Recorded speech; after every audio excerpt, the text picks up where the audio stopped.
देर शाम आतंकवादियों ने घात लगाकर सेना की एक गाड़ी को निशाना बनाया, अंधाधुंध फायरिंग की, जिसके नतीजे में 2 आर्मी जवानों की शहादत हुई है, जबकि 2 पोर्टर्स जो है उनकी भी इसमें जान चली गई है।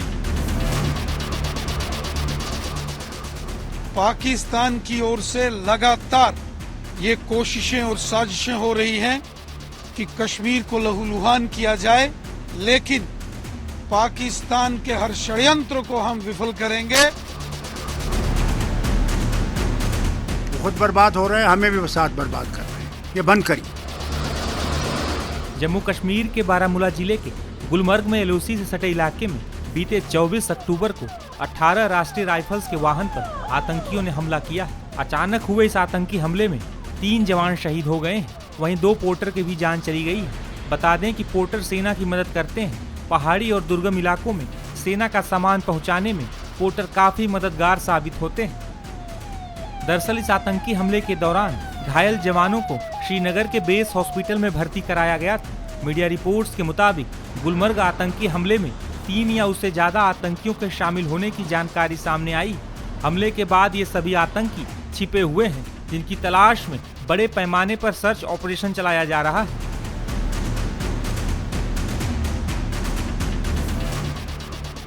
उत्तरी कश्मीर के बूटा पथरी इलाके में हुए आतंकी हमले के बाद सुरक्षा बलों ने आतंक विरोधी अभियान तेज किया है। हम इस समय टंगमर्ग में हैं, आपको तस्वीरों के माध्यम से दिखाएंगे कि जो गुलमर्ग टंगमर्ग रास्ता है, इस पर सुरक्षा की कड़ी तैनाती की गई है। जम्मू कश्मीर पुलिस के जवानों के साथ साथ सीआरपीएफ की तैनाती की गई है। कल देर शाम आतंकवादियों ने घात लगाकर सेना की एक गाड़ी को निशाना बनाया, अंधाधुंध फायरिंग की, जिसके नतीजे में 5 फौजी जवान घायल हुए और उनके साथ 2 आर्मी के जो पोर्टर है वो भी साथ चल रहे थे, वो भी बुरी तरह से घायल हुए। और अब तक इस अटैक में इस आतंकी हमले में 2 आर्मी जवानों की शहादत हुई है, जबकि 2 पोर्टर्स जो है उनकी भी इसमें जान चली गई है। इस आतंकी हमले के बाद जो आतंक विरोधी अभियान है उसे तेज किया गया है और यहाँ आप देखेंगे जो गाड़ियां हैं, जो भी गुलमर्ग की तरफ या बूटा पथरी इलाके की तरफ जाने वाली गाड़ियां हैं, उनकी तलाशी यहाँ पर ली जा रही है। आप देखेंगे कि लगातार जो सुरक्षा बल है, जम्मू कश्मीर पुलिस के जवान हैं, सीआरपीएफ के जवान हैं, वो इन गाड़ियों की यहां पर लगातार चेकिंग कर रहे हैं और चेकिंग के बाद ही उन्हें आगे जाने की अनुमति दी जा रही है।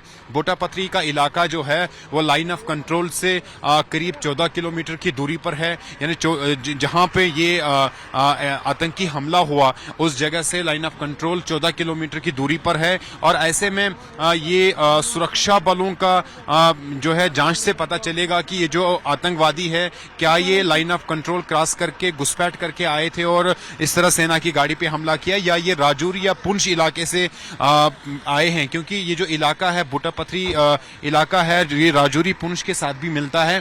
तो राजौरी और पुंछ इलाके में जिस तरह से पिछले कई दिनों में हमने देखा था या पिछले कई महीनों में हमने देखा था कि आतंकी घटनाएं घट रही थी, आतंकी हमले हो रहे थे, तो ऐसे में ये देखना बहुत जरूरी है कि ये आतंकी कैसे आए और कहां से आए और किस तरह इन्होंने जो है सेना की गाड़ी पर सेना की गाड़ी को निशाना बनाया, जिसकी वजह से 2 फौजी जवानों की शहादत हुई है और 2 पोर्टर जो कि सिविलियन थे उनकी भी इसमें जान चली गई है। इस पूरे मामले पर, इस आतंकी हमले के बाद पूरे इलाके में आतंक विरोधी अभियान जो है वो लगातार जारी है और सुरक्षा बलों की यही कोशिश है कि उन आतंकवादियों का जल्द से जल्द सफाया किया जाए जो इस हमले में शामिल है, क्योंकि उपराज्यपाल मनोज सिन्हा ने कल यूनिफाइड हाईकमांड की बैठक श्रीनगर के राजभवन में की और वहां पर सुरक्षा एजेंसियों को खास निर्देश दिए गए, खास आदेश ये दिया गया कि कश्मीर घाटी के अंदर एरिया डोमिनेशन, नाइट पेट्रोलिंग के साथ साथ जो आतंक विरोधी अभियान है वो तेज किए जाएं और इस तरह की जो हरकतें पिछले 1 हफ्ते से हो रही हैं, जहां पर खासतौर पर प्रवासी मजदूरों को निशाना बनाया जा रहा है,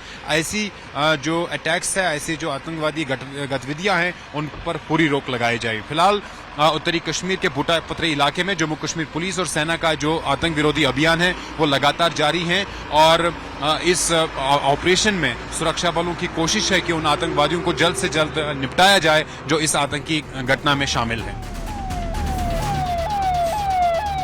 बता दें कि जम्मू कश्मीर के गांदरबल में 20 अक्टूबर की देर रात आतंकी हमला हुआ था। इसमें 7 लोगों की जान चली गई थी। दरअसल गांदरबल के गगनगीर इलाके में श्रीनगर लेह नेशनल हाईवे की टनल कंस्ट्रक्शन साइट पर आतंकियों ने अंधाधुंध फायरिंग की थी। इस हमले में 6 मजदूरों और 1 डॉक्टर की जान चली गई थी। मीडिया रिपोर्ट्स के मुताबिक आतंकियों ने अपने 2-3 सदस्यों के छोटे छोटे ग्रुप बना लिए हैं। इसके साथ ही लोकल स्तर पर भी आतंकियों को सपोर्ट मिल रहा है।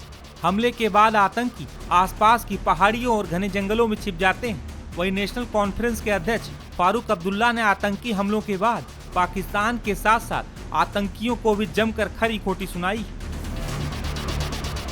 भैया इस रियासत में ये होते रहेंगे, आप जानते हैं ये कहाँ से आते हैं, और वो तब तक बंद नहीं होगा जब तक कोई रास्ता नहीं ढूंढा जाए इस मुसीबत से निकलने का। मैंने ये आज 30 साल से देख रहा हूँ, बेगुनाह मारे जाते हैं और हम पाकिस्तान का हिस्सा बनने वाले नहीं हैं। तो ये कर किस लिए रहे हैं? हमारे मुस्तकबिल को ख़राब करने के लिए, बर्बाद करने के लिए, हमारी गरीबी को और गरीब बनाने के लिए। इसके बजाय कि वो अपने वतन को देखें, अपने वतन की बहबूदी को देखें, उसको बेहतर बनाएं। वो खुद बर्बाद हो रहे हैं, हमें भी साथ बर्बाद कर रहे हैं। मैं इनसे फिर से आपके मध्य से अपील करता हूँ, ये बंद करिए और रास्ता दोस्ती का ढूंढिए। रास्ते का नहीं ढूंढेंगे तो मुस्तकबिल बहुत मुश्किल होगा। और ये मैं उनसे जो इसमें घायल हुए हैं, शहीद हुए हैं, उनको श्रद्धांजलि पेश करता हूँ और उनके ख़ानदानों से माफ़ी मांगता हूँ कि ये हो रहा है। फारूक साहब, यहाँ पे जो असेंबली चुनाव हुआ उसमें रिकॉर्ड पोलिंग हो गई, लगता है कि पाकिस्तान फ्रस्ट्रेट हो गया। मैं नहीं जानता वो क्या हो गया। लोगों ने यहाँ असेंबली का इलेक्शन किया, अच्छी तरह से किया, प्यार मोहब्बत से किया। अब असेंबली को काम करना है, लोगों को काम करना, जो इलेक्टेड आए हैं उनको काम कर, लोगों की मुश्किलों को दूर करना है। जम्मू कश्मीर बीजेपी के अध्यक्ष रविंदर रैना ने इस आतंकी हमले के बाद क्या कहा, सुनिए।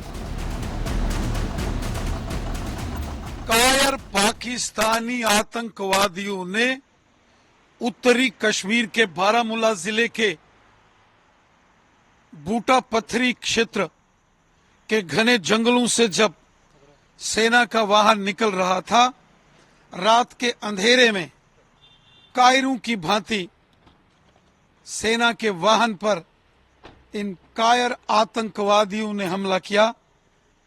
ये बुज़दिल पाकिस्तानी आतंकवादी भारतीय सेना के जांबाज वीरों का आमना सामना तो कर नहीं सकते, रात के अंधेरे में छिपकर इन कायर आतंकवादियों ने सेना के वाहन को निशाना बनाया है। इस सारे क्षेत्र में सेना और पुलिस ने घेराबंदी की है, सर्च ऑपरेशन शुरू कर दिया गया है। इन आतंकवादियों को इनके गुनाहों की, इनके पापों की भारी कीमत चुकानी पड़ेगी। पाकिस्तान की ओर से लगातार ये कोशिशें और साजिशें हो रही हैं कि कश्मीर को लहूलुहान किया जाए। कुछ दिन पहले गांदरबल जिले के सोनमर्ग में निहत्थे मजदूरों को निशाना बनाया गया और फिर उत्तरी कश्मीर के बूटा पत्थरी क्षेत्र में रात के अंधेरे में जंगल में छिपकर सेना के वाहन को निशाना बनाने का षड्यंत्र इन आतंकवादियों ने किया है। आतंकवादियों की हर साजिश को, आतंकवादियों के हर दुस्साहस को भारतीय सेना, जम्मू कश्मीर पुलिस और हमारे पैरामिलिट्री फोर्सेस के जवानों ने पहले भी विफल किया है। आगे भी पाकिस्तान की हर साजिश को विफल करेंगे। पाकिस्तान कश्मीर को लहूलुहान करना चाहता है, लेकिन पाकिस्तान के हर षड्यंत्र को हम विफल करेंगे। जिन आतंकवादियों ने ये दुस्साहस किया है, उनको जल्द उनके इन गुनाहों की, पाप की भारी कीमत चुकानी पड़ेगी।